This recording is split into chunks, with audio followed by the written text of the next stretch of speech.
Hello friends, कैसे हो सभी लोग। उम्मीद करते हैं सब लोग बहुत अच्छे होंगे, बढ़िया होंगे और अच्छे से क्लास कर रहे होंगे। हम लोग इंडियन पॉलिटी का चैप्टर नंबर 7 स्टार्ट कर रहे हैं।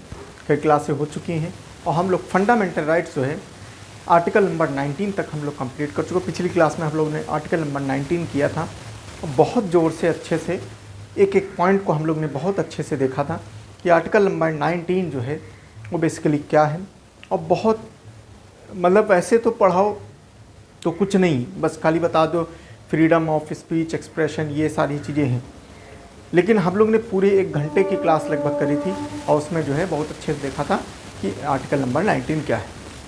आज हम लोग इसके आगे कंटिन्यू करने जा रहे हैं आर्टिकल नंबर 20। ठीक है, आर्टिकल नंबर 20। आर्टिकल 20 क्या है? ये आर्टिकल नंबर 20 और कैसे है, बहुत ध्यान से सुनिएगा सब लोग, ठीक है, और अच्छे से सब लोग समझना और समझते हुए क्लास हम लोग करेंगे। ठीक है, चलो।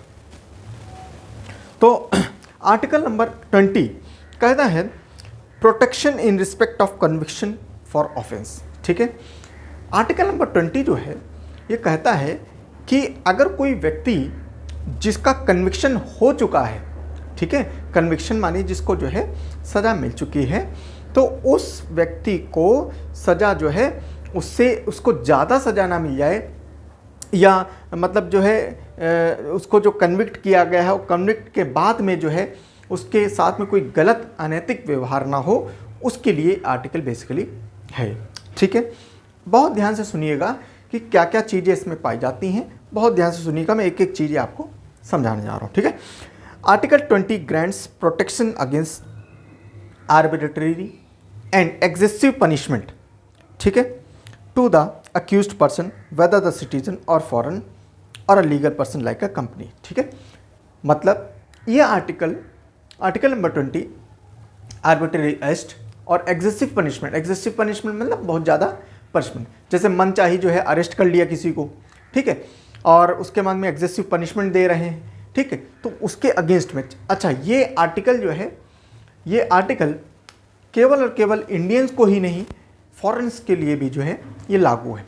और आपको बता दें, कई बार ये चीज़ मैंने बताया है कि आर्टिकल नंबर 20 और 21 एक ऐसे आर्टिकल हैं जो किसी भी हालत में इनको जो है रद्द नहीं किया जा सकता है, in case of national emergency भी। अगर आम जैसे मान लो कोई मार्शल लॉ हमारे यहाँ कंट्री में लगा हुआ है, या नेशनल इमरजेंसी ही क्यों ना लग जाए, लेकिन फिर भी जो है हम लोग इस आर्टिकल को जो है नलीफाई नहीं कर सकते। ये आर्टिकल हमारा साथ रहेगा। ठीक है, अच्छा आगे समझते हैं। अच्छा, इस आर्टिकल में कुछ बातें हैं, कुछ कीवर्ड्स हैं, उस कीवर्ड्स को हम लोग को समझना है। और इस आर्टिकल का जो सार है, जो इसका मेन मुद्दा है, वो क्या है? It contains the 3 provision that direction. ठीक है, 3 प्रोविजन इसमें हैं। क्या क्या है? Number 1, no ex post facto law. ठीक है, no ex post facto law का मतलब होता है, बहुत ध्यान से सुनिएगा, इसका मतलब ये होता है कि कोई भी व्यक्ति को जो पनिशमेंट मिलती है, जो कन्विक्शन होता है, वो कन्विक्शन तभी से माना जाएगा जब कोई व्यक्ति जिस समय वो क्राइम करा है, उस समय अगर वो जो भी कृत किया है, वो कृत कानून के नज़र में, लॉ के नज़र में जो है एज अ कानून जो है उसमें जो है बताया जा चुका है कि ये कानूनन अपराध है। मतलब जैसे मान लो फॉर एग्जांपल, जैसे मैंने कोई पेन को चोरी कर लिया। ठीक है, मैंने कोई पेन चोरी कर लिया आज की डेट में, आज तारीख है 26/9/2022 को मैंने कोई पेन चोरी किया और पेन चोरी कर लिया। अब पुलिस पता चला आई और पुलिस पकड़ के हमको ले गई। ठीक है, हमको बंद कर दिया। लेकिन आर्टिकल नंबर 20 हमको ये बचाव देता है कि अगर आपने जो पेन चोरी किया है, ये पेन चोरी के लिए अगर पार्लियामेंट में कोई अगर ऐसा कानून बना रखा है कि पेन चोरी करने पर इनको सज़ा होगी, मान लो 2 महीने की सज़ा होगी, 3 महीने की सज़ा होगी या फाइन होगा, अगर ये चीज़ सज़ा निर्धारित है, पार्लियामेंट के द्वारा कोई कानून बनाया गया है कि अगर कोई व्यक्ति पेन चोरी करता है तो इसके लिए ये जो है सज़ा है, ये क्या है? कानूनी अपराध है और इसके लिए ये सज़ा है, तो ही आपको जो है सज़ा मिल सकती है, अदरवाइज आपको सज़ा नहीं मिलेगी। पहली बात। दूसरी बात, एक्स पोस्टो मतलब क्या है कि जैसे मान लो कोई क्राइम किया, मान लो वही वाला हम लोग ने पेन चुरा लिया मान लो, ठीक है। आज की डेट में क्या है, इसके लिए कोई कानून नहीं है, लेकिन हमारी तो अब मान लो कानून नहीं है, तो कानून नहीं है तो क्या हुआ, हम कोर्ट में गए और कोर्ट में हमको क्या हो जाएगा, हमको बरी हो जाएंगे हम, ठीक। अब हमारी आदत बन जाएगी, ठीक, क्योंकि ऐसा कोई कानून ही नहीं है, ठीक है। तो मैं क्या करूँगा, खूब चोरी करूँगा। अब क्या होगा, अब ये समाज में क्या है, अनैतिक कार्य होने लगे मेरी वजह से, ठीक। अब क्या होगा, पार्लियामेंट क्या करेगी, एक कानून बनाएगी, ठीक है। अगर पेन अगर कोई चोरी करता है तो उसके लिए जो है ये एक अपराध है, और अपराध के लिए जो है ये इसको ये दंड दिया जाएगा।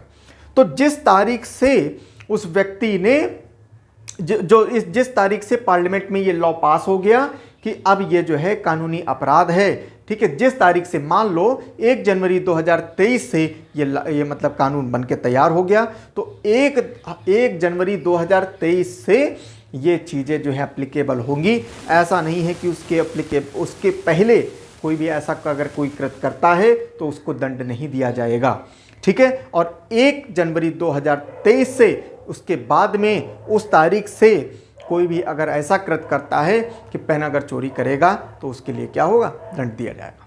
समझ में आया। एक्स पोस्ट फैक्टो लॉ का मतलब ये होता है कि जैसे अगर कोई कानून बना है तो अगर कोई कृत्य किया है, कोई आपराधिक घटना कोई घटित किया है, उसके लिए अगर कोई कानून उसके नहीं है तो फिर उसको सज़ा नहीं मिलेगी, ठीक है। देखो होता क्या था, पहले ऐसे ही होता था। पहले क्या होता था, मान लो तुमने कानूनी कोई अपराध किया, ठीक है, और अब छोटा मोटा कोई अपराध कर दिया या मान लो बड़ा कर दिया, तो क्या होता था, पुलिस ले जाके तुमको बंद कर दिया। अब पुलिस बंद कर दिया, उसके बाद में जब ट्रायल हुआ पता चला कि जो है ऐसा कोई कानून ही नहीं है जिसमें जो है अगर ऐसा कोई कृत्य करते हो तो जो है आपको कोर्ट ऑफ लॉ में जो है आपको सजा होगी, ठीक है। नेक्स्ट, एक्स पोस्ट पहला फैक्टर इसका ये है। दूसरा क्या है इसमें समझ लेते हैं। No person shall be convicted of any offence except for violation of law in force at the time of commission of the act. जिस टाइम हमने कमीशन किया है ये एक्ट का, उस समय अगर कोई वो कानून है कि नहीं है। क्लियर है। Number 2, subjected to a penalty greater than that of prescribe by the law of force at the time of commission of the act, ठीक है।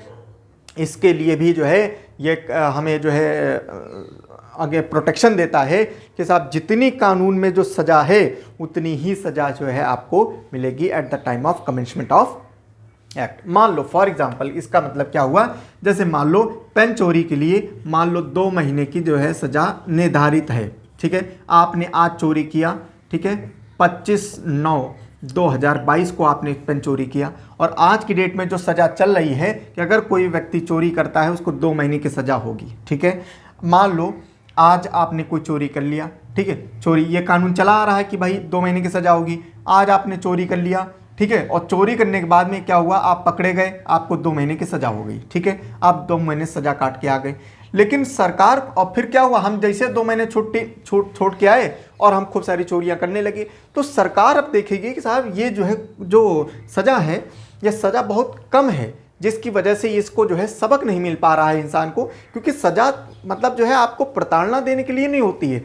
कानून में जो सज़ा निर्धारित है या फाइन निर्धारित है केवल और केवल जो है रिहैबिलिटेशन के लिए जो है, उसका जो है पुनरुद्धार के लिए जो है कि वो उसको समझ में आना चाहिए, उसको रियलाइज़ होना चाहिए कि मैंने ऐसा कोई कृत्य किया है और वो जो है हमको सुधारना चाहिए। तो क्या हुआ, 2 महीने में हम समझ ही नहीं रहे थे, तो अब सरकार ने क्या किया, सरकार ने तुरंत जो है कानून बनाया। मान लो 1 जनवरी 23 में इस कानून बना दिया कि अब सज़ा जो है 6 महीने होगी, ठीक है, अब सज़ा जो है पेन चोरी में 6 महीने होगी, ठीक। लेकिन क्या हुआ, हमने जो दूसरी ही चोरी जो करी हमने मान लो कर दिया 30 तारीख को, 30/12/2022 को ही मैंने कर दिया, ठीक है। तो अब क्या है, 30/12/2022 को भी यही कानून चल रहा था कि 2 महीने ही सजा होगी, तो हमको यहाँ पर कौन सी सजा होगी, 2 महीने ही सजा होगी, समझ। अब जब 1/1/2023 के बाद में जो हम क्राइम करेंगे ये पेन चोरी वाला, तब यहाँ से हमको सजा क्या होगी, 6 महीने की सजा होगी। समझ में आया, ठीक है। चलो नेक्स्ट पॉइंट इसका क्या है, 3 पॉइंट है। नंबर 1, नंबर 2 है नो डबल जियोपार्डी, ठीक है। नो डबल जियोपार्डी का मतलब होता है कि कोई भी व्यक्ति को, बहुत ध्यान से सुनिएगा, ये सब कानूनी दांव पेच हैं, ठीक है। आपको अगर आप लीगल की, लॉ की पढ़ाई कर रहे हो उसके लिए भी आपके लिए इस्तेमाल ये है, और आपके लाइफ के लिए भी इस्तेमाल है, और आपके एग्जाम के लिए तो मान लो है ही है, ठीक है। No double jeopardy. No double jeopardy का मतलब होता है कि एक व्यक्ति को एक कृत्य के लिए केवल और केवल एक बार ही पनिशमेंट मिलेगी, ठीक है।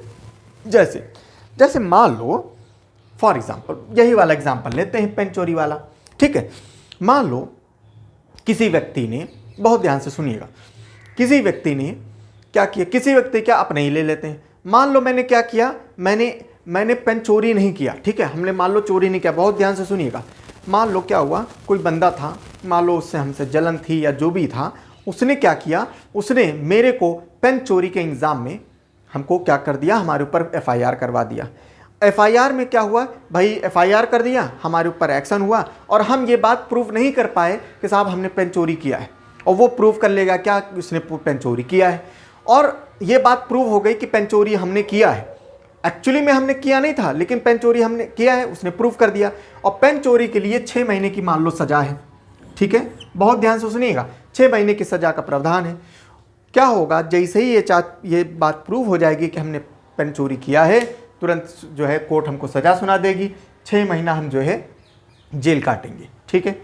अब जेल काटे, और जेल काटने के बाद हम आए और हम उसके सामने और पूरी जनता के सामने जाएं और वही पेन चोरी कर लें जो पेन चोरी नहीं किया था हमने, और जनता के सामने, सबके सामने, उसके सामने जाएं और उसका पेन लें और लेके चले आएं और चोरी करके, और चोरी कर लें, उसको तोड़ दें, जो भी करना है उस पेन के साथ हम कर सकते हैं। तो अब ये अगर दोबारा ये केस करेगा कि साहब हमारा जो है ये पेन चोरी कर लिया या तोड़ दिया, जो भी किया, तो अब हमको दोबारा पनिशमेंट नहीं मिलेगी।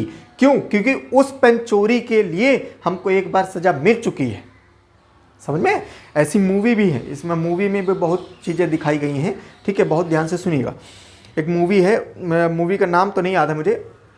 उसमें क्या हुआ था कि एक व्यक्ति है, तो उसको क्या हुआ, उसको मर्डर के केस में, ठीक है, एक मर्डर के केस में उसको फंसा दिया जाता है, ठीक है। और क्या हुआ, मर्डर, अब वो भैया छोटा मोटा आदमी था, तो उसको जो फंसा दिया मर्डर के केस में, तो हुआ क्या कि कोर्ट में जो है वो प्रूव नहीं कर पाया कि साहब हम मर्डर नहीं किए हैं, और वो लोग क्या है, वो लोग प्रूव कर दिए कि भाई मर्डर हुआ है, ठीक है, इन्होंने जो है ये मर्डर किया है। कोर्ट ने सज़ा सुना दी, 20 साल की सज़ा उसको हो गई। 20 साल की सज़ा जो है वो बंदा काट के आया, और जैसे ही काट के वहाँ से निकला 20 साल की सज़ा, और फिर गया, जिस व्यक्ति को जो है मतलब मारने की सज़ा हुई थी, वो गया और भरी बाजार में जाके उसको गोली से मार दिया, ठीक, भरी बाजार में गोली से मार दिया। लेकिन फिर क्या हुआ, फिर उसके ऊपर FIR हुई। FIR जब हुई तो उसमें जब ये कोर्ट में गया, तो कोर्ट में उसने गवाही दिया क्या कि साहब इसके तो मर्डर में जो है मैं पहले ही जेल जा चुका हूँ, और मैं पूरी सज़ा जो है काट चुका हूँ। समझ में? तो ये ऐसे केसेस में क्या होता है, यही इसमें कहा गया है कि आर्टिकल 20 जो है हमको प्रोटेक्शन देता है डबल जियोपार्डी, मतलब एक कृत्य के लिए आपको दोबारा 2 बार जो है पनिशमेंट नहीं मिलेगी। समझ में आया? तीसरा पॉइंट, नो सेल्फ इनकार्नेशन, ठीक है। तीसरा पॉइंट आर्टिकल नंबर 20 कहता है नो सेल्फ इनकार्नेशन। उसके लिए सेल्फ इनकार्नेशन माने होता है कि आपको कोई भी पुलिस महकमा या कोई और भी आपको, चाहे आप जितना बड़ा भी कृत्य करे हो, जितना बड़ा भी आप कांड करे हो, जितना बड़ा भी जो है आपने क्राइम कर रखा हो, लेकिन आपको पुलिस किसी भी हालत में आपको अपनी स्वयं की गवाही जो है अपना जुर्म कबूल करने के लिए दबाव नहीं बना सकती है, ठीक है। ये आप मतलब, लेकिन देखो क्या होता है, ये सारी चीज़ें हैं, आपको जो है मैं कानून पढ़ा रहा हूँ, इसमें पॉलिटी पढ़ा रहा हूँ। आर्टिकल नंबर 20 कहता है, 20 में ये पार्ट सी में ये कहता है क्या, नो सेल्फ इनकार्नेशन के जो है अगेंस्ट में जो यह है, मतलब कोई भी अपने कर्म, वो जो आपने क्राइम किया है उसको कबूलवाने के लिए, उसको जो है मतलब आपने खुद मतलब स्वीकार करने के लिए कोई भी आपको बाध्य नहीं कर सकता, ठीक है। लेकिन क्या होता है वो सबको मालूम है, आपने कोई भी अगर कोई काम कर लिया, पुलिस की कस्टडी में चले गए, पुलिस मार के भूत बना देगी, इतना मारेगी,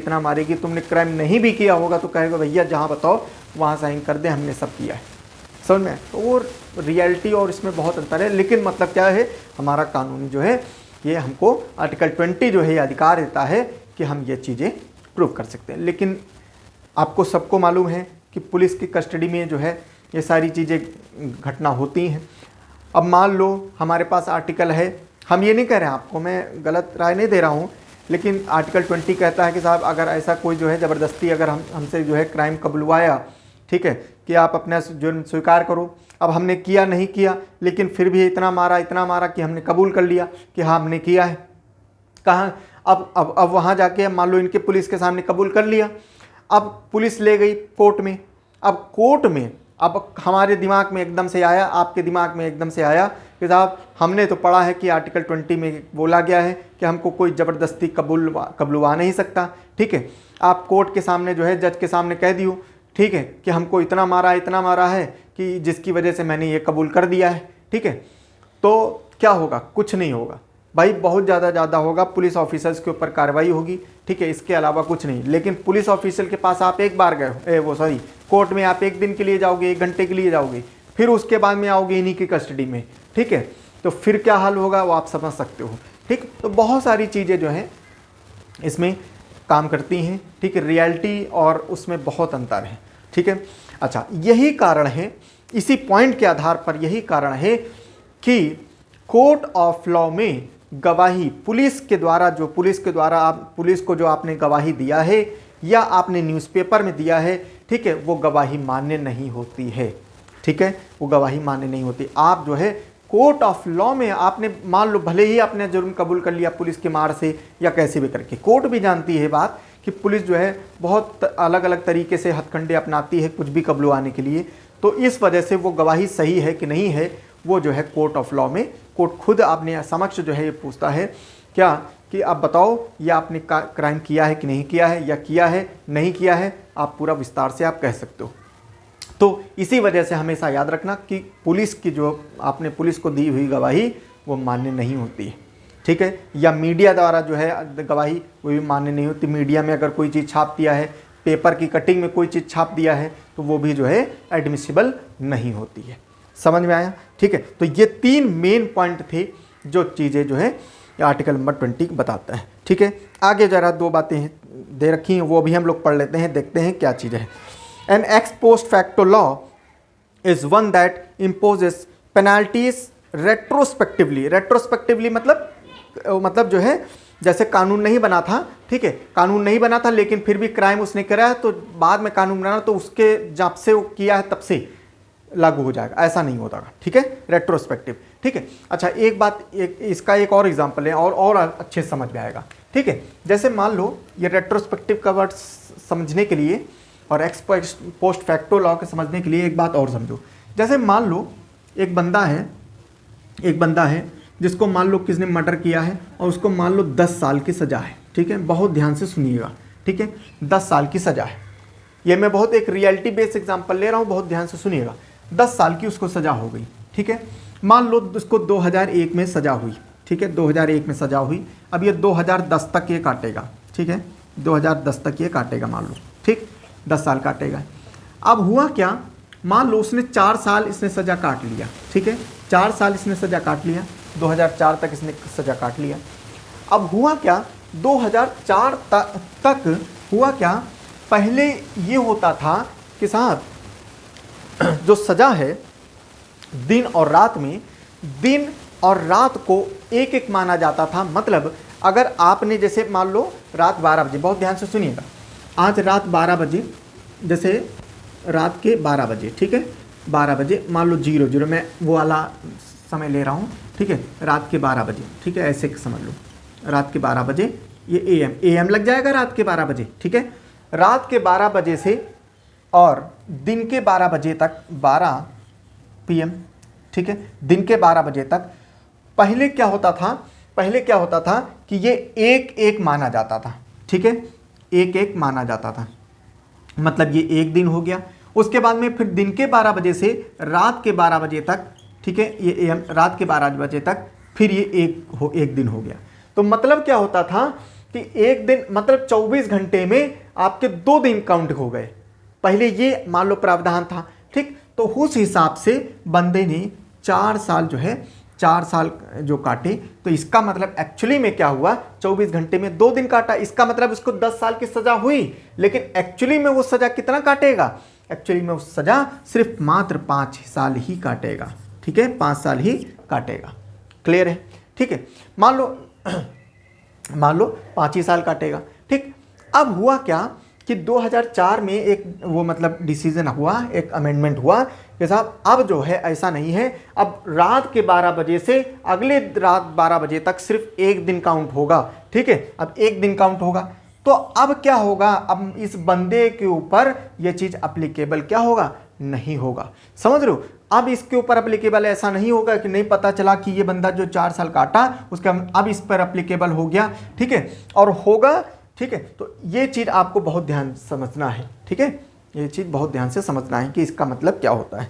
ठीक है, next, the enactment of such law is prohibited by the first provision of the article 20। ठीक है, हाउएवर दिस लिमिटेशन, ये सारी चीज़ें आपको मैंने बता दिया है। ठीक है, इतना ज़रूरत नहीं है। तो हम लोग ने देखा कि आर्टिकल नंबर 20 क्या कहता है, आर्टिकल नंबर 20 कहता है प्रोटेक्शन अगेंस्ट कन्विक्शन। ठीक है, एक्सेसिव पनिशमेंट हो गया, और इसमें 3 पॉइंट हैं, एक्स पोस्ट फैक्टो लॉ, ठीक है, डबल जियोपार्डी है। ठीक है, और एक और कौन सा है, एक है तुम्हारा सेल्फ इनकार्नेशन से भी जो है हमको छुटकारा भी हमें मिल सकता है, प्रोटेक्शन मिल सकता है। समझ में आया? आर्टिकल नंबर 20 ये कंप्लीट होता है। अब आते हैं हम लोग आर्टिकल नंबर 21। ये आर्टिकल जो है इतना बड़ा है, बिल्कुल उसी प्रकार से जैसे हम लोग ने आर्टिकल नंबर 19 पढ़ा है। ठीक है, आर्टिकल नंबर जो 19 हम लोग ने पढ़ा है, बिल्कुल उसी प्रकार से जो है आर्टिकल नंबर 21 जो है ये है। और ये आर्टिकल नंबर 21 जो है इतना इंपॉर्टेंट है। ठीक है, इतना इंपॉर्टेंट है आर्टिकल नंबर 20 और 21, इतना इंपॉर्टेंट है। यही कारण, इतना इंपॉर्टेंट ना होता तो भाई आप समझ लो कि पूरे आर्टिकल मतलब नेशनल इमरजेंसी में सब कुछ, सारे राइट आपके फंडामेंटल राइट खत्म हो सकते हैं, लेकिन आर्टिकल 20, 21 नहीं खत्म हो सकता। तो आप समझ सकते हैं कि कितना इंपॉर्टेंट आर्टिकल है। क्यों? आर्टिकल 21 कहता है लाइफ और पर्सनल लिबर्टी के बारे में कहता है। ठीक है, हमारी लाइफ और पर्सनल लिबर्टी के बारे में बात करता है। क्या बात होती है, ध्यान से सुनिएगा। आर्टिकल 21, ठीक है, आर्टिकल 21, ठीक है, protection of life and personal liberty. ठीक है, article 21 declares that no person shall be deprived of his life and personal liberty except according to the procedure established by law. ठीक है, this right is available for both the citizen and non citizen. ठीक है, ये बोला गया है कि कोई भी जो है, कोई भी व्यक्ति, कोई भी कानून जो है हमारी लाइफ को जो है वंचित नहीं कर सकता है। कोई भी इंसान जो है, स्टेट हमारी लाइफ जो है वंचित नहीं कर सकता है, और हमको जो है प्रोटेक्शन देता है उसके अगेंस्ट में। इन द फेमस गोपालन केस, ठीक है, एक गोपालन केस हुआ है, और उस गोपालन केस में क्या बोला गया है, बहुत ध्यान से सुनिएगा। ठीक है, गोपालन केस 1950 का है। The supreme court has taken a narrow interpretation of article 21। ठीक है, 1950 में आप देखिए क्या हुआ था, उस समय हमारा संविधान बनके लागू हुआ। उस समय जो है हुआ क्या कि भाई जो हमारे जजेस थे, या संविधान का इतना अच्छा सा इंटरप्रिटेशन नहीं हो पा रहा था, जिसकी वजह से गोपालन केस में 1950 वाले केस में कि जो जजेस, सुप्रीम कोर्ट के जजेस हैं, उन्होंने जो है आर्टिकल 21 का बड़ा नैरो इंटरप्रिटेशन किया था, बहुत छोटा सा व्याख्या किया था, जिसकी वजह से कुछ दिक्कतें आई थी। क्या हुआ था, ध्यान से सुनिएगा। It held that protection under article 21 is available only against the arbitrary executive action and not from arbitrary legislative action. इन्होंने कहा कि अगर कोई भी, गोपालन केस में ऐसा बोला गया कि साहब अगर कोई भी एग्जीक्यूटिव एक्शन है, ठीक है, एग्जीक्यूटिव जो है एक्शन है अगर, ठीक है, इसके अगेंस्ट अरे एक होता है लेजिस्लेटिव एक्शन। ठीक है, लेजिस्लेटिव एक्शन, ठीक है, ये 2 शब्द हैं। एग्जीक्यूटिव एक्शन मतलब जो नौकरशाही है, कोई रूल्स रेगुलेशन जो है किसी विभाग ने या मान लो किसी कमीशन के द्वारा जो है कोई रूल्स रेगुलेशन बनाए गए हैं, और लेजिस्लेटिव एक्शन मतलब होता है कि पार्लियामेंट के द्वारा कोई भी अगर कानून बनाया गया है, ठीक है। तो इन दोनों में अगर गोपालन केस जो है, ये गोपालन केस बहुत ध्यान से सुनिएगा, गोपालन केस जो है हुआ 1950 में। इसमें बोला गया, भाई देखो आर्टिकल नंबर 21 कहता है कि लाइफ एंड पर्सनल लिबर्टी, ठीक है, लाइफ से बात करता है। तो और कहता है क्या कि कोई भी व्यक्ति को जो है उसकी लाइफ से डिप्राइव नहीं किया जा सकता, मतलब उसकी लाइफ को ख़त्म करने का आदेश किसी के पास नहीं है, किसी के पास इतनी पावर नहीं है जो उसकी लाइफ को जो है ख़त्म कर सके, ठीक है। लाइफ मतलब जान लेने का कोई किसी के ऊपर अधिकार नहीं है, ठीक है।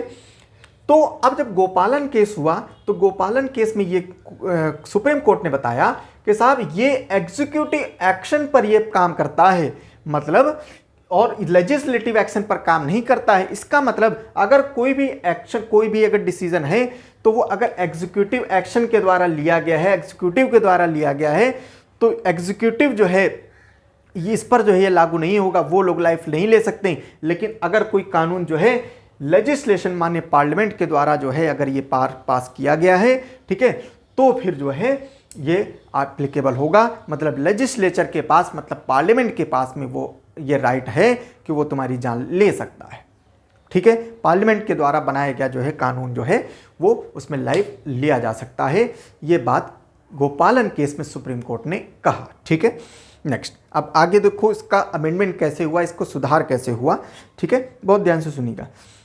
Only now this means that the state can deprive the right of life and personal liberty of a person based on the law, ठीक है। इसका तो मतलब यही हुआ भाई, जो ये गोपालन केस में सुप्रीम कोर्ट ने कहा, इसका मतलब यही हुआ कि भाई स्टेट के पास में ये पावर है, स्टेट के पास में ये पावर है कि किसी इंसान की लाइफ ले सकते हो आप, ठीक। भाई लेजिस्लेचर के पास पावर है ना, लेजिस्लेचर ने अगर कोई कानून बना दिया कि भाई अगर आपने जो है मर्डर किया तो मर्डर के में अब आपको मतलब जो है फांसी की सज़ा होगी, तो दैट मीन्स गोपालन केस में सुप्रीम कोर्ट ने इंटरप्रेट ये किया कि भाई अगर उसने कह दिया, सुप्रीम कोर्ट पार्लियामेंट ने अगर कोई कानून बना दिया कि मर्डर करोगे तो सीधे फांसी की सज़ा होगी, तो ये बात सही है, सज़ा होगी, ठीक है। उसके अगेंस्ट में आर्टिकल 21 जो है आपको प्रोटेक्शन नहीं देता, ये कहा सुप्रीम कोर्ट में आर्टिकल 21 में, ठीक है, गोपालन वाले केस में। लेकिन अब उसके बाद में क्या हुआ कि फिर this is because of the expression procedure established by the law in Article 21 which is different from the expression of due process of law। एक शब्द है due process of law, due process of law, ठीक है। ये शब्द बड़ा important है, ठीक है, ये शब्द बड़ा इंपॉर्टेंट है, इसको बहुत ध्यान से सुनिएगा, मैं इसको इंटरप्रेट करने जा रहा हूँ, ठीक है। दो शब्द हैं, एक ड्यू प्रोसेस ऑफ लॉ है, ठीक है, due process of law contained in the American Constitution. Hence, the validity of the law that has prescribed a procedure cannot be questioned on the ground that the law is unreasonable, unfair, or unjust. Second, the Supreme Court held that the personal liberty means the liberty relating to the person or a body of an individual. But in Maneka Gandhi case, ठीक है, ये सब छोड़ो, अभी इसको मैं आगे अभी बता रहा हूँ, ठीक है। एक बात समझो, एक कंसेप्ट है ड्यू प्रोसेस ऑफ लॉ, ये अमेरिका में ये कंसेप्ट चलता था, ठीक है। और इस कंसेप्ट के हिसाब से ये कहा गया कि साहब एक ड्यू प्रोसेस ऑफ लॉ का कंसेप्ट है, और अमेरिका में ये कंसेप्ट ये होता है कि इवन अगर लेजिस्लेचर भी अगर कोई कानून बनाता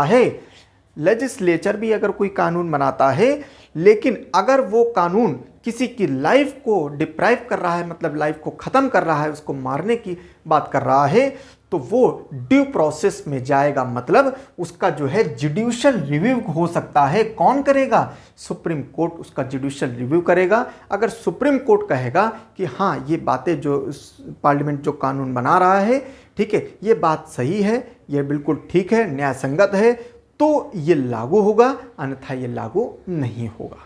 समझ में आए? इसका मतलब क्या है? एक प्रकार से जुडिशियल रिव्यू है, ठीक। तो मतलब कि अगर संसद अगर कोई कानून बनाता है तो उसका जो है और उसमें जो है डिप्राइव या फंडामेंटल राइट का उल्लंघन हो रहा है, ठीक है, या लाइफ को डिप्राइव किया जा रहा है, तो उस केस में जो है सुप्रीम कोर्ट उसमें हस्तक्षेप करेगा।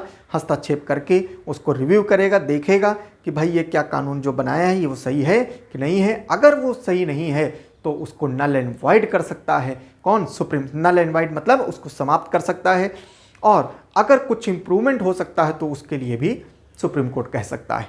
समझ में आया? ठीक है, तो ये ड्यू प्रोसेस ऑफ लॉ है। तो अब देखो क्या हुआ, पहले तो गोपालन केस में साहब ये बता दिया, क्योंकि इंटरप्रिटेशन नहीं हुआ था सही, तो इस वजह से बता दिया कि साहब एग्जीक्यूटिव एक्शन ने अगर कोई बोला है कि साहब कानून जो है उसको अगर कोई सजा होती है तो वो उसमें लाइफ ले सकता है, तो ये वाला एप्लीकेबल नहीं होगा, लेकिन अगर लेजिस्लेचर ने बनाया है तो वो एप्लीकेबल होगा। ठीक है, लेकिन बाद में क्या हुआ, फिर सुप्रीम कोर्ट ने इसको स्टडी किया अच्छे से और फिर बताया, फिर ये ड्यू प्रोसेस ऑफ लॉ जो है होता है। ठीक है, नेक्स्ट अब आता है secondary. Supreme Court held that personal liberty means liberty relating to personal body of individual. ठीक है, तो फिर सुप्रीम कोर्ट ने बोला कि साहब पर्सनल लिबर्टी मतलब होता है कि जो लिबर्टी हमारी जो इंडिविजुअल की है, ठीक है, उसकी बात होती है। ठीक है, next in the Maneka Gandhi case, Maneka वाला जो मेनका का केस हुआ था, मेनका केस जो 1978, supreme court overruled its judgment in गोपालन case by taking a wider interpretation of the article 21। अब देखो मेनका गांधी वाला जो केस था, जो मेनका गांधी वाला जो केस था 1978 वाला, ठीक है, इस केस में ये वाला जो डिसीजन दिया था, इस डिसीजन को ओवररूल्ड कर दिया, मतलब उसको पलट दिया और उससे आगे बोला, क्या बोला कि आर्टिकल केस देयरफॉर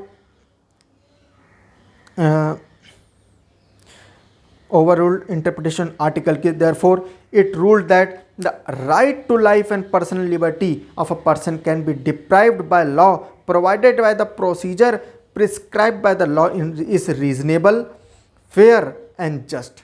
समझ में आया? इसका मतलब क्या हुआ कि यही ड्यू प्रोसेस ऑफ लॉ। ठीक है, इसमें कहा गया कि अगर कोई भी कानून ऐसा पास होता है जो लाइफ को, लिबर्टी को जो है अगर वो हनन कर रहा है, तो उस केस में ड्यू प्रोसेस ऑफ लॉ को जो है सहायता ली जाएगी और सुप्रीम कोर्ट इसको जुडिशियल रिव्यू करेगा कि अगर वो चीज़ फेयर है, अनफेयर तो नहीं है, ठीक है, और जस्ट है, वो सही है कि नहीं है, हर मायने में वो सही है कि नहीं है। अगर वो नहीं होगा तो उसको क्या है, नल एंड वाइड कर सकते हैं, और सही है तो उसको लागू करेंगे। समझ में आया? तो Supreme Court is there to decide the वो फेयरनेस ऑफ द मैटर। समझ में आया? चलो नेक्स्ट, अब क्या हुआ, in other word due it has introduced the American expression due process of law। In fact, the protection under the article should be available not only against the arbitrary executive action but also the arbitrary legislative action। अब इस case से क्या हुआ कि अब जो है इसी से प्रोटेक्शन नहीं, लेजिस्लेटिव वे से भी प्रोटेक्शन जो है दिया गया है। मतलब कि अगर लेजिस्लेचर भी अगर कोई कानून बनाता है, ठीक है, और लाइफ और पर्सनल लिबर्टी को हनन करता है, तो उस केस में क्या होगा, जुडिशियल रिव्यू होगा। ठीक है, सुप्रीम कोर्ट ये डिसाइड करेगा कि ये सही है कि नहीं है। ठीक है, further protection in fact the protection under article should be available not only to the, ये सब हो गया। Further the court held that the right of life as the embodied in article 21 is not merely confined to animal existence or survival but it includes within the ambit of the right of the human dignity and ये भी चीज़ें बहुत important है। Life and personal liberty का सिर्फ इतना ही मतलब नहीं है कि ठीक है आपको लाइफ मिल गई, आप जो है जानवरों की तरह, बत्तरों की तरह जी रहे हो, ठीक है, ऐसा भी नहीं है। आप बिल्कुल डिग्निटी के साथ आप लाइफ को जियो, डिग्निटी के साथ आपको लाइफ जीने का अधिकार आर्टिकल नंबर 21 देता है। ठीक है, इसका मतलब ये है, इसका इंटरप्रिटेशन कैसे कर सकते हैं, जैसे फॉर एग्जांपल आप मान लो बढ़िया आराम से सुबह नहा धो के तैयार होके आप निकले, मान लो कोचिंग के लिए निकले या ऑफिस के लिए निकले, कहीं में निकले, आपका पड़ोसी आया, दारू पी के आया या कैसे भी आया, और वो आपको गाली वाली देने लगा, उल्टा सीधा कहने लगा, आपके ऊपर आरोप लगाने लगा, कुछ भी कहने लगा आपके ऊपर, ठीक, तो बड़ी तेज। अब क्या होगा, तो मान लो कुछ भी आपके ऊपर आपको कह रहा है, तो आपके समाज में क्या होगा, आपकी एक रेपुटेशन है, आप एक सम्मानजनक जीवन जी रहे थे, लेकिन उसने क्या किया, उसने फालतू की जो बातें करी है, जिसकी वजह से आपकी डिग्निटी में क्या हुआ, हनन हुआ है। और वो डिग्निटी हनन हुआ है तो ये इससे भी जो है आर्टिकल नंबर 21 हमें प्रोटेक्शन देता है। आप सीधे जाके आप उसमें हाई कोर्ट और सुप्रीम कोर्ट में जा सकते हो उस व्यक्ति के अगेंस्ट में जो आपकी डिग्निटी की जो है वो हनन कर रहा है। समझ में आए?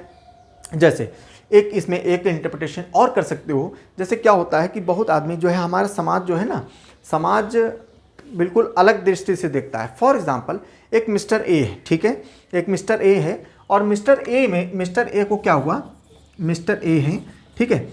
अब मिस्टर ए बहुत स्मार्ट हैं, सारी चीज़ें हैं।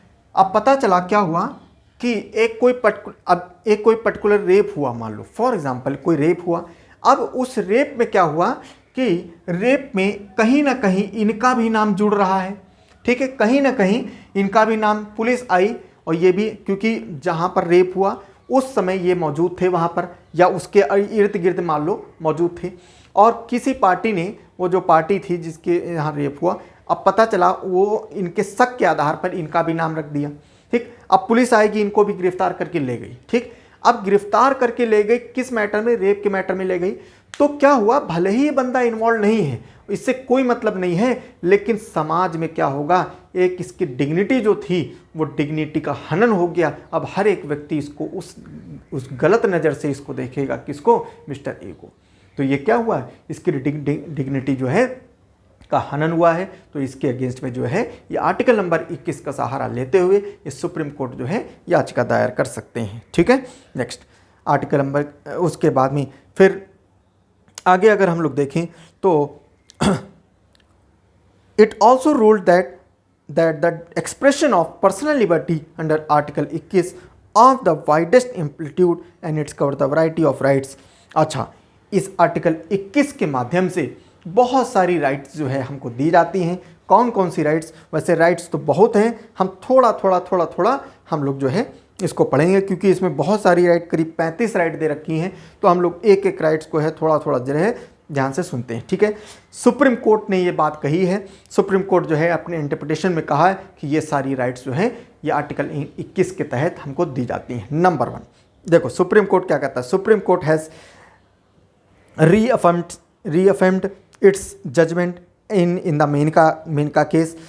देखो होता क्या है ना, कभी कभी जो केसेस होते हैं ना, तो केस भले ही छोटा हो, ठीक है, केस भले ही छोटा हो, लेकिन होता क्या है कि वो केस मैटर जो क्या वो उसका कंटेंट क्या है उस केस का, वो मैटर करता है, ठीक है।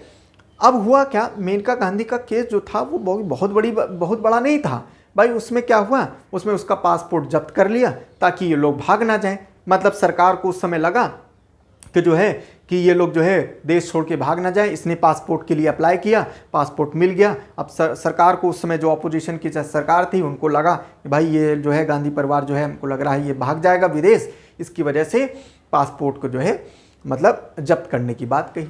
इसी के लिए जो है आर्टिकल 21 में जो है मेनका जो है केस करती हैं कि साहब हमको तो है लाइफ एंड पर्सनल लिबर्टी की हमारा जो है भाई संविधान कहता है, प्लस फ्री मूवमेंट की बात करता है, ठीक। तो इसके आधार पर जो है मेरे को जो है पासपोर्ट भाई दिया जाए, ठीक, हमारा अधिकार है, हमारे मौलिक अधिकार है, ठीक। बस इतनी सी बात थी। लेकिन इसके केस के माध्यम से सुप्रीम कोर्ट देखो कितने 35 प्रकार के जो है राइट्स के बारे में हमको बतला रहा है। क्या क्या है, number 1 right to live with human dignity. Number 1 अभी हमने बताया, इसके बारे में इंटरप्रेट किया कि हम लोग लाइफ एंड पर्सनल लिबर्टी तो दे ही रखा है, लाइफ दे रखा है, और हम लोग की लाइफ डिग्निटी के साथ में, सम्मान के साथ में हम लोग को जीने का अधिकार दे रखा है, ठीक है। अगर आपको जो है इस डिग्निटी में कोई भी प्रकार का हनन कोई पहुंचाता है तो आप सीधे के सीधे आप जो है सुप्रीम कोर्ट जा सकते हो, और जाने के बाद में आपको जो है वहाँ पर न्याय की गुहार लगा सकते हो और आपको न्याय मिलेगा, ठीक है। Number 2 right to decent environment including the pollution free water and air, pollution free water, air and protection against the hazardous industry। देखो कितनी बड़ी बात है, लोगों को मालूम नहीं है ये बात, ठीक है, लोग उतना ध्यान नहीं देते हैं, ठीक है। इस चीज़ से भी जो है हमको जो है प्रोटेक्शन है अंडर आर्टिकल 21 कि हमको हो पॉल्यूशन फ्री वाटर मिले। जैसे पानी की बड़ी समस्या है, ठीक है। जैसे आप जो है यूपी में रहते हो तो यूपी में तो लगभग जो है ठीक ठाक है, मान लो लखनऊ में है, ठीक, तो पानी जो है ठीक ठाक है, कोई दिक्कत नहीं है। लेकिन आप जो है जो डेवलप्ड जो है सिटीज़ हैं वहाँ आप चले जाओ, जैसे दिल्ली में है, दिल्ली में चले जाओ, दिल्ली में पानी के जो है बहुत सारी समस्याएं हैं, ठीक है। दिल्ली में पानी की बहुत ज़्यादा समस्या है, जो प्योर पानी है, जो शुद्ध पेयजल पानी है, ठीक है। वैसे मैं हमेशा ये बात एनवायरनमेंट में बताता भी हूँ कि हमारे पास पानी की वैसी भी समस्या है भाई। अगर कितना पानी हमारे पास पीने लायक पानी जानते हो कितना है? आप ऐसे समझो, एक बाल्टी अगर पानी है आपके पास, पूरी दुनिया में जो पानी है वो एक बाल्टी पानी है मान लो, तो एक बाल्टी पानी में से एक चम्मच लो और एक चम्मच पानी निकाल लो, तो जितना पानी आया है ना उतना पानी जो है शुद्ध है, जो पीने लायक है। आप समझ लो कि कितनी स्कैरिसिटी है, ठीक है। तो अब यहाँ पर आर्टिकल 21 में कहता है सुप्रीम कोर्ट कि सरकार या स्टेट की ये जिम्मेदारी बनती है कि समाज में पोल्यूशन फ्री पानी को जो है प्रोवाइड करने की वो किया जाए। अगर कोई आपको फ्री पानी मतलब पोल्यूशन फ्री पानी अगर नहीं मिल रहा है तो आप जो है स्टेट के खिलाफ आप जो है एक्शन ले सकते हो। पोल्यूशन फ्री एनवायरनमेंट, ये भी हमारा अधिकार है कि हमारे जो है वातावरण जो है शुद्ध हो, ठीक है, पोल्यूशन ना हो। इसके लिए भी सरकार जो है ऐसे कदम उठाए और समय समय पर जो है सरकार कदम उठाती है कि पोल्यूशन ना हो, ठीक है। लेकिन उसके अगेंस्ट में अगर आपको नहीं हो रहा है तो आप जा सकते हो कोर्ट में, ठीक है। Right to livelihood, right to livelihood, आप अपने हिसाब से अपना जो है जीवन यापन कर सकते हो, ठीक है। आप जो मर्जी है, आप कोई भी बिजनेस अगर करना चाहते हो आप कर सकते हो, आप कैसे रहना चाहते हो वो आप रह सकते हो। राइट टू प्राइवेसी, ठीक है। राइट टू प्राइवेसी, प्राइवेसी मतलब क्या है कि आप अपनी लाइफ को एक प्राइवेट तरीके से आप जीना चाहते हो, ठीक है। आप नहीं चाहते हो कि आपकी लाइफ पब्लिक में जाए, आपकी बात, आपकी मन की बात या आपके घर की बात पब्लिक में जाए, तो इसको कहते हैं राइट टू प्राइवेसी, ठीक है। जैसे ये थोड़ा पॉइंट इंपॉर्टेंट है और इस वजह से थोड़ी बातें मैं समझा रहा हूँ। वैसे समझाने में बहुत सारी चीज़ें होती हैं लेकिन थोड़ी सी बात मैं आपको समझा रहा हूँ। Right to privacy, right to privacy में, ठीक है, राइट टू प्राइवेसी, ठीक है, बहुत ध्यान से सुनिएगा, ठीक है। राइट टू प्राइवेसी मतलब क्या है कि सरकार या कोई भी वो कोई भी ऐसा एक्शन नहीं ले सकती है कि किसी भी इंसान के जो है प्राइवेसी दिक्कत में आए। मान लो जैसे फॉर एग्जांपल एक सबसे बड़ा सरकार की योजना जिसकी वजह से ये प्राइवेसी का मैटर बहुत उछला भी था, एक है वो योजना है आधार कार्ड योजना। सरकार ने जब आधार कार्ड योजना लेके आती है तो आधार कार्ड में क्या होता है कि एक इंसान की जो है पर्सनल डिटेल जाती हैं, ठीक है, नाम गया, डेट ऑफ बर्थ गई, कहाँ रहता है, पिताजी का नाम क्या है, और ये सारी चीज़ें गई। इसके अलावा जो यूनिक चीज़ जाती है वो क्या है, आपके फिंगरप्रिंट्स पाँचों, प्लस आपके जो है ये जो वो होते हैं रेटिना होता है, रेटिना का जो है स्कैन करते हैं, ठीक है। तो जो ये स्कैनिंग जो कर रहा है और ये जो फिंगरप्रिंट लिया है, ये आपको मालूम होगा बायो में, ये चीज़ मैं आपको क्लियर भी करता हूँ कि जो ये है ये मैच नहीं करता है किसी से। मतलब क्या है, ये यूनिक है, ठीक है, ये यूनिक है। तो ये इसके माध्यम से सरकार ने आपका सारा डाटा लिया और डाटा लेके आप अपने स्टोर कर लिया। ये बात बिल्कुल सही है। अब जनता में ये मैसेज गया, जनता को ये डर लगा क्या कि सरकार हमारा डेटा ले रही है और सरकार डेटा लेके कहीं पर उसको जो है उसको गलत तरीके से इसका इस्तेमाल ना करे, ठीक है। गलत तरीके से अगर इस्तेमाल करती है तो होगा क्या कि हम राइट टू प्राइवेसी हमारी लीक होती है, ठीक, क्योंकि हम भैया किसी को अपना डेटा नहीं शेयर करना चाहते हैं। लेकिन सरकार जो है, सरकार ने हमारा डेटा ले लिया है, ठीक है, सरकार ने जो डेटा लिया है, ठीक है, लेकिन ये लीक ना करे, ठीक, कोई बात नहीं।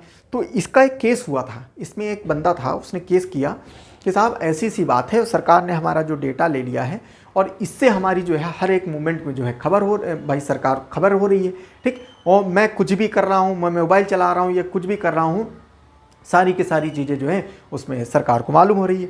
तो सुप्रीम कोर्ट ने संज्ञान लेते हुए कहा और पूरी जांच करी, जांच बैठाई और जांच में सरकार से पूछा गया तो सरकार ने बोला कि साहब अगर हमको अगर हमको हमारा, चूँकि डीपीएसपी को भी हम फॉलो करते हैं, अगर सामाजिक जो राज्य है, राज्य का कल्याण के लिए अगर हम कोई काम करना चाहते हैं तो उसका हमको डेटा चाहिए, और डेटा हम इसी के माध्यम से ले सकते हैं, आधार कार्ड के माध्यम से, कि हमारे समाज में क्या क्या कमियां हैं।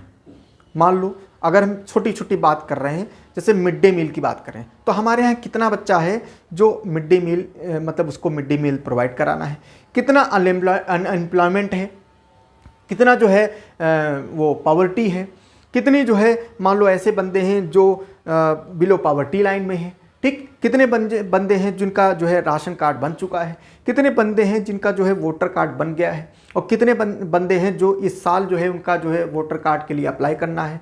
ये सारी चीज़ें जो है तभी हमको मिल पाएंगी जब हम किसी एक ऐसा यूनिक कोड जो है मेरे पास मिल पाएगा, और जो है हम उसकी एक इंडिविजुअल की जानकारी हमारे पास होगी। ठीक, सुप्रीम कोर्ट ने ये बात को बहुत ध्यान से सुना और समझा कि हाँ, ये अगर समाज का कल्याण करना है तो सरकार ने जो आधार कार्ड योजना बनाई है तो ये समाज के कल्याण के लिए बनाई है। ठीक है, लेकिन सरकार ने सुप्रीम कोर्ट ने एक बात कही कि साहब आप बिल्कुल सही कह रहे हो, लेकिन ये आपकी परम कर्तव्य आपका बनता है कि जो भी आपने डेटा लिया है, ये डेटा कभी भी आप लीक नहीं करोगी। अगर आपने लीक कर दिया तो यहाँ पर राइट टू प्राइवेसी वाला जो पॉइंट आता है, और उसमें जो है सरकार के पास अगर गया है, सरकार आप गुड फेथ के लिए आपने लिया है, सबकी आइडेंटिटी लिया है, और वाकई में आधार कार्ड के माध्यम से आप बहुत सारी चीज़ें वेलफेयर आप कर सकते हो। ठीक है, वो सारी चीज़ें अब डिबेट हुई, उसके बाद में क्या हुआ, जब ये बात क्लियर हो गई तो ये सरकार के फेवर में फैसला आया। ठीक है, और यह बात क्लियर हो गई। ठीक है, और बहुत सारी चीज़ें इसमें समझाने को है, लेकिन इतना मैं समझता हूँ इतना बहुत है। ठीक है, इससे ज़्यादा आप, क्योंकि आप कोई मैं रिटर्न आपको नहीं पढ़ा रहा हूँ कि आपको रिटर्न में क्या क्या लिखना है। ठीक है, उतना नहीं है, आपको मैं प्री ही तक मैं बता रहा हूँ, बहुत इंफॉर्मेशन हो गई। ठीक है, नेक्स्ट, राइट टू शेल्टर, अपना जो है शेल्टर बनाने का, अपना होम बनाने का। ठीक है, आप अपने घर में रहने का जो है ये भी आपका अधिकार है। राइट टू हेल्थ, ये बड़ा इंपॉर्टेंट है। हेल्थ के लिए जो है ये भी आपकी जिम्मेदारी है, सरकार की ये जिम्मेदारी बनती है, स्टेट की ये जिम्मेदारी बनती है कि सरकार जो है वो जगह जगह पर हॉस्पिटल्स बनवाए, डिस्पेंसरी बनवाए, ताकि जो है समाज में जो लोग हैं उनका जो है प्रॉपर इलाज हो पाए, समय पर इलाज हो पाए। ये सरकार की जिम्मेदारी बनती है।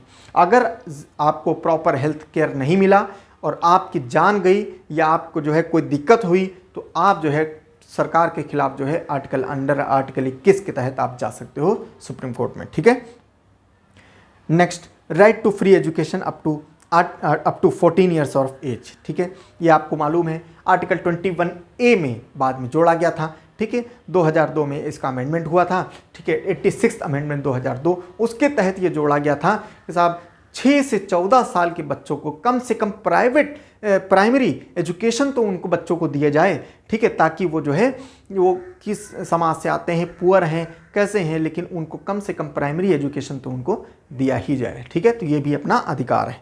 ठीक है, next, right to free legal aid, ये भी बहुत इंपॉर्टेंट। ठीक है, फ्री लीगल एड, अगर कोई भी व्यक्ति मान लो कोई क्राइम किया है या नहीं किया है, ठीक है, और उसको पुलिस लेके जाके बंद कर दी, अब वो बंदा इस एबल नहीं है, उतना पैसे वाला नहीं है, या उसके पास इतनी क्षमता नहीं है कि हम वो वकील कर सके, तो उस केस में भी सरकार जो है उसको जो है ये राइट देती है कि वो अपना वकील करने के लिए सरकार से गुहार लगा सकती है, और सरकार को जो है उसको वकील करके देना पड़ेगा। जो सरकारी वकील जो होता है वो उसको मिल जाएगा। ठीक है, next, right against solitary confinement. ठीक है, सॉलिटरी कन्फाइनमेंट मतलब कि उसको एकांत में रहने की जो है, जैसे एकांत में जो है बहुत बार ऐसे होता है, भाई किसी को मान लो जेल में बंद कर दिया और बंद करके उसको बिल्कुल एकांत में काल कोठरी में बंद कर दिया, तो ये भी कंसेप्ट क्या है, इनह्यूमन है।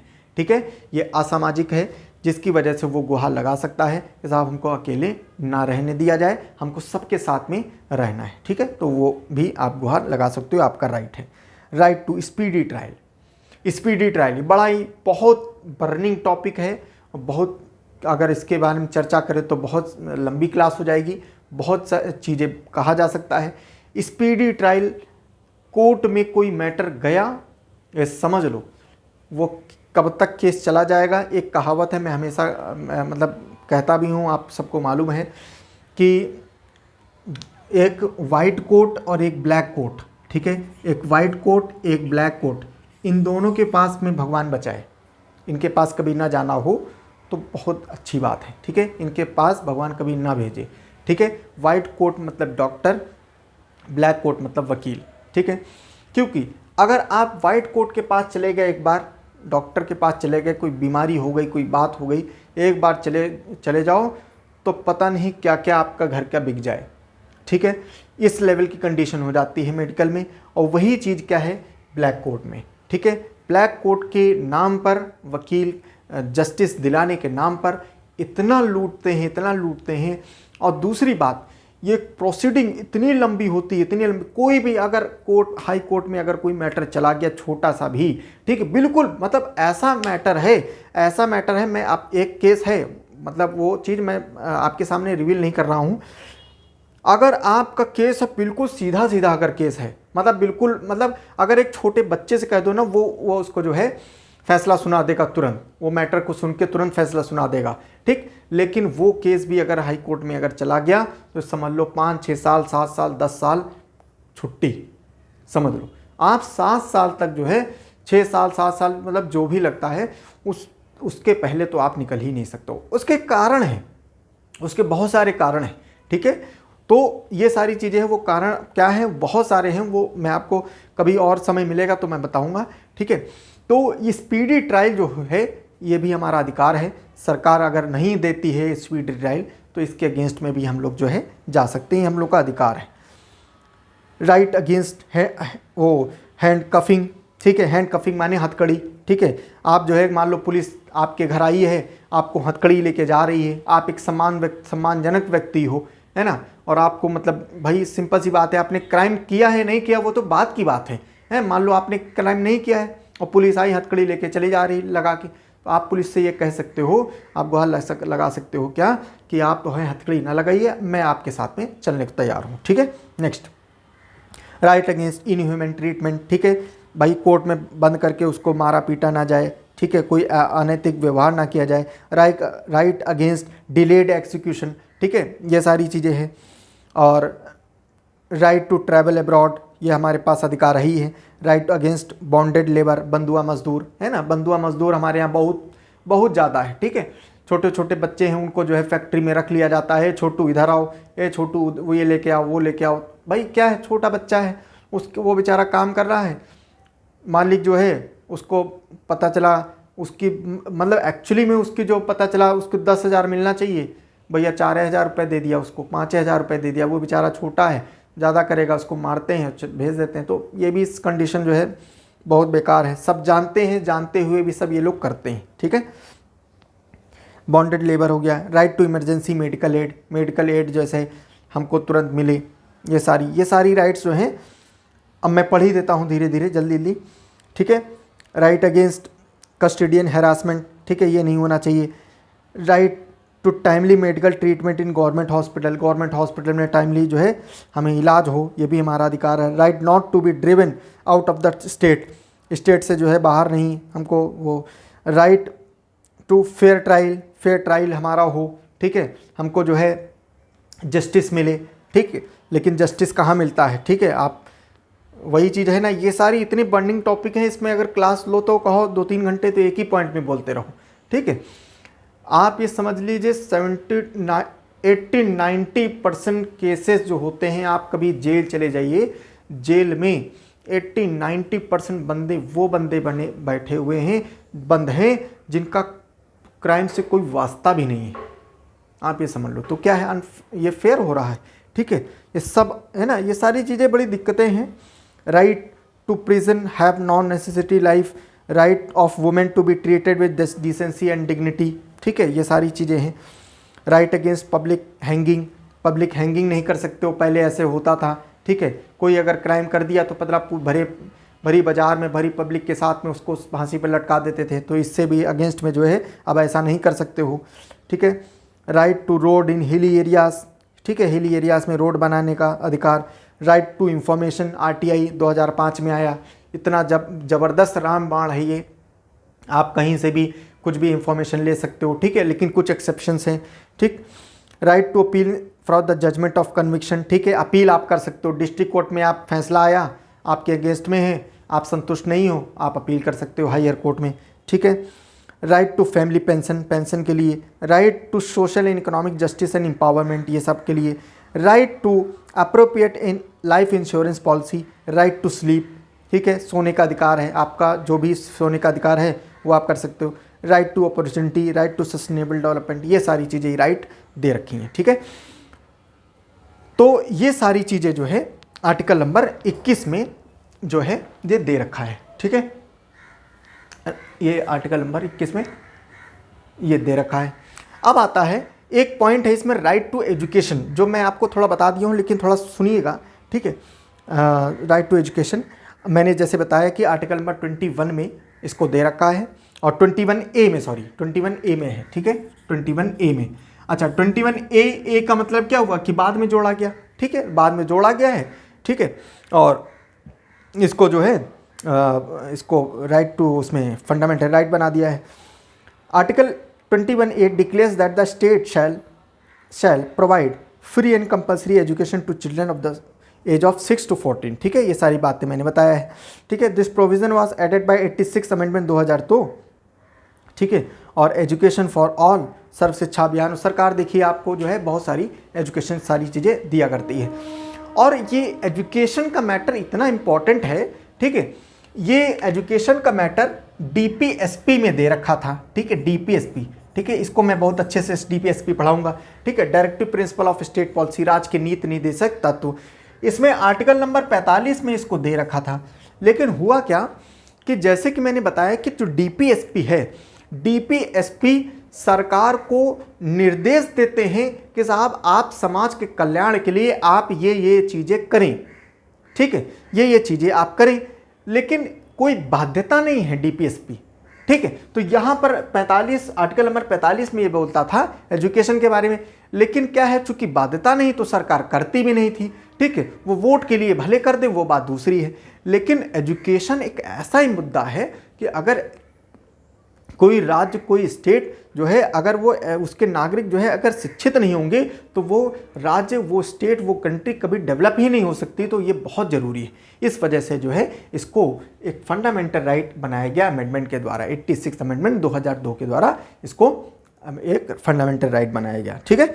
और ये एक ऐसा आर्टिकल है, ये एक ऐसा मुद्दा है एजुकेशन का जिसको उसमें DPSP में भी कहा गया, जिसको फंडामेंटल राइट में भी बोला गया, और जिसको फंडामेंटल ड्यूटीज़ में भी बताया गया है कि जो है पेरेंट्स का ये ड्यूटी है कि अपने बच्चों को शिक्षित करें। समझ में आया, ठीक। तो ये आर्टिकल नंबर तुम्हारा हो गया 21, ठीक है। आर्टिकल नंबर 22 जो है ये मैं तुमको पढ़ाता, मैं सोच रहा था इसी में पढ़ाएं, लेकिन क्लास लंबी हो रही है इस वजह से मैं यहीं पर रोक रहा हूँ, ठीक है, क्योंकि आर्टिकल नंबर 21 भी इससे से रिलेटेड है, लेकिन चूँकि समय हो रहा है इस वजह से मैं इसको नेक्स्ट क्लास में करूँगा, ठीक है। चलो, okay, thank you so much.